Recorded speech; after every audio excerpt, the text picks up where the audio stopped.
अस्सलाम वालेकुम एवरीवन। आज की वीडियो में हम आपको बताएंगे कि आपने पिप कैलकुलेशन से लॉट साइज कैसे कैलकुलेट करना है। ठीक है, अच्छा जी। सेशन में आपको ये चीज़ जो है वो नहीं बताई जा सकती थी, मैं आपके साथ जो है वो हैंड रिटन फॉर्म शेयर नहीं कर सकती थी, इसलिए मैंने आपके लिए एक एडवांस में ग्राफ बना कर रखा है जिससे मैं आपको बताऊंगी कि आप कैसे कैलकुलेट करेंगे लॉट साइज मैनुअली।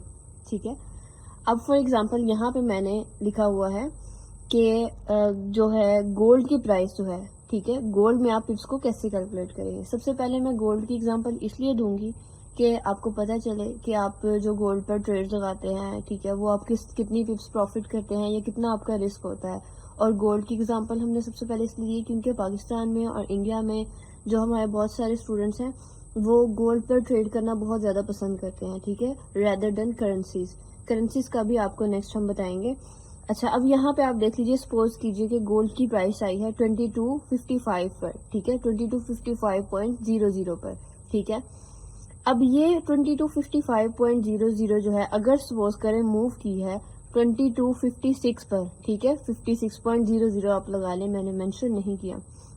अच्छा, यहाँ से यहाँ मूव करेगी, इसका ये मतलब होगा कि हमारी जो मूवमेंट है वो 10 पिप्स की है, ठीक है। मार्केट कितने पिप्स मूव की, 10 पिप्स मूव कर लिए। 55 से 56 पर आएगी तो 10 पिप्स मूव करेगी, ठीक है। इसको हम माइक्रो पिप कहते हैं, मिनी पिप कहते हैं, और ये एक पिप बढ़ेगा तो मतलब 10 पिप्स मूव होगा। इसके लिए इस 10 पिप का बढ़ने के लिए जरूरी है कि ये 100 पॉइंट्स मूव करे। ये 100 पॉइंट्स मूव करेगा तो 55 से 56 पर आएगा, ठीक है। तो ये आपका 10 पिप्स का इंक्रीज होगा, ठीक है। इस तरह से आपको पता चलेगा कि अगर मार्केट 55 से 56 पर आई है तो कितना मूवमेंट हुआ है, 10 पिप्स का।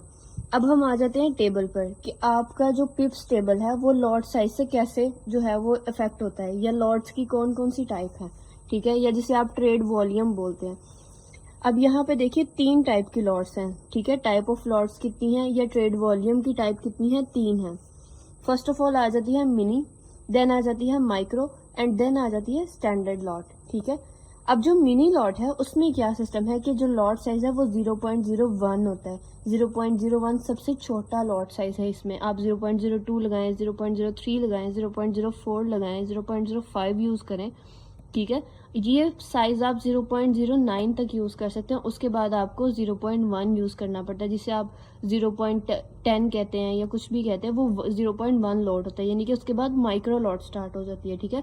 और माइक्रो लॉट जाती है 0.99 तक, ठीक है। उसके बाद आ जाती है एक स्टैंडर्ड लॉट, ठीक है। यानी कि अगर 0.01 की 100 लॉट्स होंगी या 0.01 की 10 लॉट्स होंगी तो ये एक माइक्रो लॉट बनेगी 0.1 की। और अगर ये वाली 100 लॉट्स होंगी तो आपकी ये एक स्टैंडर्ड लॉट बन जाएगी, ठीक है। यानी कि 0.01 को अगर आप 100 से मल्टीप्लाई करेंगे तो आपके पास आंसर आएगा 1.00, जो कि आपकी एक स्टैंडर्ड लॉट है, ठीक है। अब आपको ये भी पता चल गया कि स्टैंडर्ड लॉट क्या होती है, माइक्रो क्या होती है और मिनी क्या होती है। अब हम इनकी पिप्स कैलकुलेशन पे जाते हैं। इस साइड पे मैंने लिखा है लेफ्ट हैंड साइड पर लॉट साइज, ठीक है, और ये राइट हैंड साइड पर है आपकी पिप्स, ठीक है। अगर मैंने 0.01 लॉट साइज यूज करवाया है और मार्केट जो है ये यूज किया है और मार्केट 10 पिप्स मूव किया है तो मुझे कितना प्रॉफिट हुआ, $1 का, ठीक है। इसी तरह अगर यहाँ पे मैं आऊंगी माइक्रो पर, अगर 0.1 मैंने लॉट साइज यूज की है और मार्केट 10 पिप्स मूव किया तो मुझे $10 का प्रॉफिट हुआ है। दोनों में आप डिफरेंस देख रहे हैं, बिकॉज लॉट साइज इंक्रीज करने से ये फर्क पड़ता है, ठीक है। अगर आप लॉट साइज बढ़ाएंगे तो आपका रिस्क टू रिवॉर्ड भी बढ़ जाएगा रेशो, और अगर आप कम करेंगे तो रिस्क टू रिवॉर्ड रेशो भी कम होगी। जितना प्रॉफिट होगा उतना ही लॉस का भी चांस होगा। इसी तरह अगर आप स्टैंडर्ड लॉट पर आ जाएं, ठीक है, यानी कि अगर आपने वन स्टैंडर्ड लॉट यूज की है और 10 पिप्स मूव की है मार्केट, आपके प्रॉफिट आया है अगर आपको, तो ये आपको कितना प्रॉफिट आएगा, $100 प्रॉफिट आएगा। ओ माय गॉड, 100, ठीक है।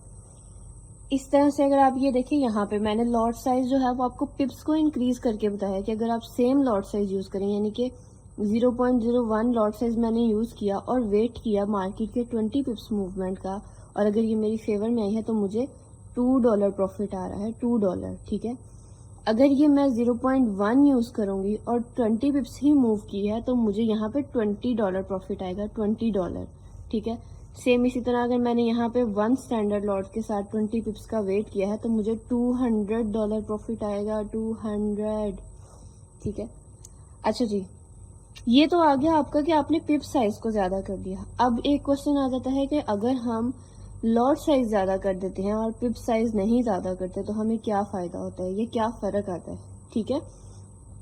अच्छा जी, लॉट साइज और पिप्स जो है वो एक दूसरे के वाइस वर्सा काम करते हैं, यानी कि ऑपोजिट। अगर आप लॉट साइज ज्यादा कर देंगे पिप्स कम यूज करनी पड़ेंगी, यानी कि पिप्स की आपको जरूरत कम होगी। अगर आप लॉट साइज कम रखेंगे तो आपको ज्यादा पिप्स का वेट करना पड़ेगा, ज्यादा मूवमेंट का वेट करना पड़ेगा, ठीक है। अब जैसे यहाँ पे मैंने लिखा है if you increase lot size then, ठीक है, अगर आप लॉट साइज बढ़ा दें तो क्या होगा, ज्यादा करने से क्या होगा। यहाँ पर देखिए फर्स्ट एग्जांपल में मैंने आपको दिखाया है, ये जो लॉट साइज है मैंने 0.02 कर दिया है, ठीक है।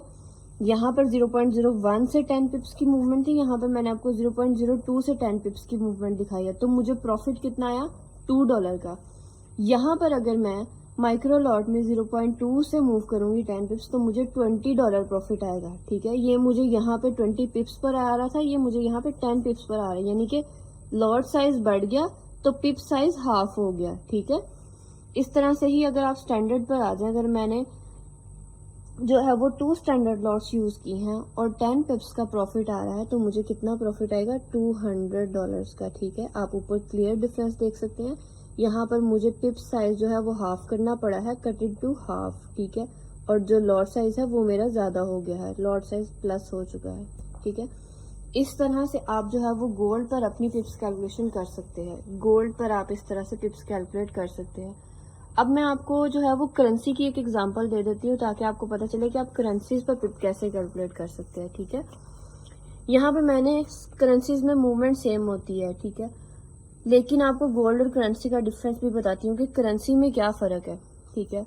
अब जो पाकिस्तान और इंडियन लोग हैं उनके अलावा बाकी स्टूडेंट जो हैं वो करेंसी में बहुत ज़्यादा शौक से काम करते हैं क्योंकि उनको पता है इसमें रिस्क टू रिवार्ड रेशो कम है। फॉर एग्जांपल आपने जीबीपी यूएसटी पे, मैंने जीबीपी यूएसटी की एग्जांपल ले ली है, ठीक है।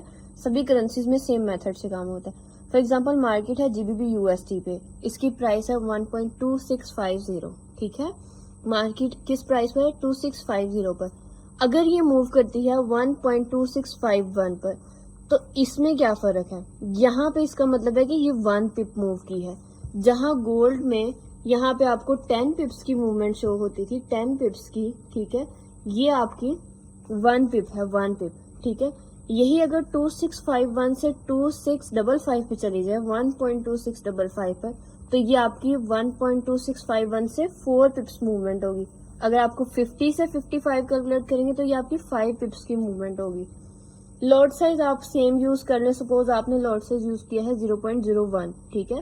तो अगर आपकी मार्केट यहाँ से 2650 से 2655 पर आई है 0.01 लॉट साइज से, तो आपका प्रॉफिट $1 नहीं होगा, आपका प्रॉफिट होगा 0.50 सेंट्स, ठीक है, यानी कि हाफ डॉलर आपका प्रॉफिट होगा।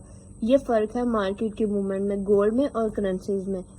गोल्ड में आप जो है वो पिप्स कैलकुलेशन करते हैं पॉइंट से पहले, ठीक है। करेंसीज में आपकी जो कैलकुलेशन है वो आप काउंट करते हैं पॉइंट के बाद में, ठीक है। ये थोड़ा सा डिफरेंस है, सारी करेंसी सेम मेथड से वर्क करती हैं, लेकिन इनको कैलकुलेट करने का एक आसान मेथड है जो कि ट्रेडिंग व्यू पे आपको मैनुअली कह रही हूँ कि आप जो है दूसरी तरह से जो है वो ऑटोमेटिकली जल्दी से कैलकुलेट कर सकते हैं, आपको इतने लंबे टेबल्स पर नहीं जाना पड़ता।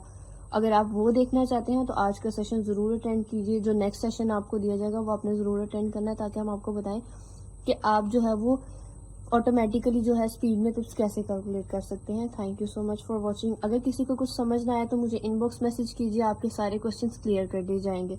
एंड इस वीडियो को जरूर गौर से देखिए, इसका आपका टेस्ट भी जरूर होगा। मैं आप सबसे लाइव सेशन में टेस्ट में पूछूंगी कि आपने टिप्स कैलकुलेट कैसे की और आपको टिप्स कैलकुलेट करके बताना होंगी। टेक केयर, अल्लाह हाफिज़।